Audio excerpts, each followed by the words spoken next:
शालेय विद्यार्थी, महिला आणि शिक्षकांमध्ये सायबर सुरक्षिततेची जाणीव व्हावी यासाठी नागरिकांसह शासन आणि प्रशासन यांनीही जागरूक असणं गरजेचं आहे, असं प्रतिपादन महिला बालविकास मंत्री नामदार आदिती तटकरे यांनी केलं। सायबर सुरक्षेसाठी जनजागृती करण्यासाठी आयोजित डिजिटल इम्युनिटी या पथदर्शी उपक्रमाच्या शुभारंभ प्रसंगी त्या बोलत होत्या। सायबर सुरक्षेसाठी प्रत्येक शाळा महाविद्यालयात आठवड्यातून 1 तास प्रबोधन व्हावं, या कामासाठी स्वयंसेवी संस्थांना सहभागी करून घ्यावं, असं आवाहन खासदार धनंजय महाडिक यांनी केलं।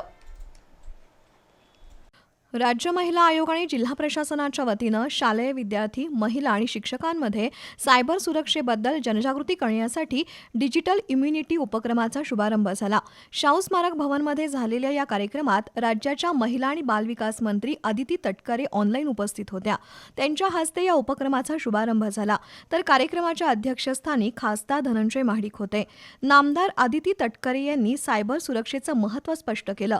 एकीकडे डिजिटल क्रांती झाली आहे, अनेक व्यवहार ऑनलाईन होत आहेत, पण त्याचवेळी फसवणूक वाढतीये। सायबर सुरक्षेबाबत नागरिकांसह शासन प्रशासनानंही आता अधिक सतर्क राहण्याची गरज आहे, असं त्या म्हणाल्या। आपण आज हे प्रशिक्षण आयोजित केलेलं आहे, हे थोडं इंटरॅक्टिव्ह असावं आणि जे सहभागी झालेले आहेत यांच्याकडून सुद्धा आपण काही त्यांच्या सूचना असतील, त्यांचे काही डाऊट्स असतील तर हेही आपण त्या निमित्ताने त्यांच्याकडून ऐकून घ्यावे, जेणेकरून जर या कुठलाही कार्यक्रम उपक्रम जो शासनाच्या वतीने आपण हाती घेत असतो याला जर आपण संवादात्मक ठेवलं। खासदार धनंजय महाडिक यांनी सायबर सुरक्षेच्या अनुषंगानं काही सूचना केल्या। तंत्रज्ञानाचा गैरवापर नक्कीच शाप ठरेल। युवा वर्गानं तंत्रज्ञानाचा वापर चांगल्या कामासाठी करावा। सोशल मीडिया वापरताना विवेकबुद्धी जागृत ठेवावी, असं त्यांनी आवाहन केलं। ज्या पद्धतीने शाळेमध्ये तास घेतला जातो, अभ्यासक्रम असतो, त्या पद्धतीने ह्याचा सुद्धा तास भले तुम्ही आठवड्यातून घ्या, मला वाटतं मॅडम तुम्ही बोलला आठवड्यातून एक शनिवार हा तास झाला पाहिजे, कारण हे एकदा सांगितलं आणि झालं असं होणार नाही, हे कंटिन्यू हे सांगत राहिलं पाहिजे। वेगवेगळे विषय मगाशी मला वाटतं साहेब बोलत होते, आपण ऐकत होतो की त्यात खूप म्हणजे व्हेरियस प्रकारचे ॲस्पेक्ट्स आहेत, त्याचा उलगडा होत राहणं गरजेचं आहे।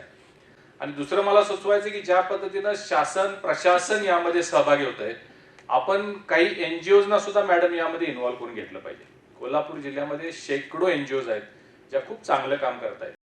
कोल्हापुरातून सुरू झालेला हा पथदर्शी उपक्रम राज्यभर राबवला जाईल, असा विश्वास खासदार महाडिक यांनी व्यक्त केला।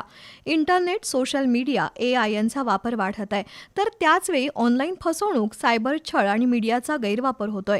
त्यामुळे सायबर गुन्ह्याविषयी नागरिकांमध्ये जागरूकता असलीच पाहिजे, असं खासदार महाडिक म्हणाले। पोलीस दल सायबर गुन्हे आटोक्यात आणण्यासाठी कसोशीनं प्रयत्न करत असल्याचं अधीक्षक निलोत्पल यांनी नमूद केलं। तसंच सायबर गुन्ह्यांमध्ये बळी पडलेल्या व्यक्तींनी पोलिसात तक्रार करण्यासाठी धाडसानं पुढे यावं, असं त्यांनी आवाहन केलं।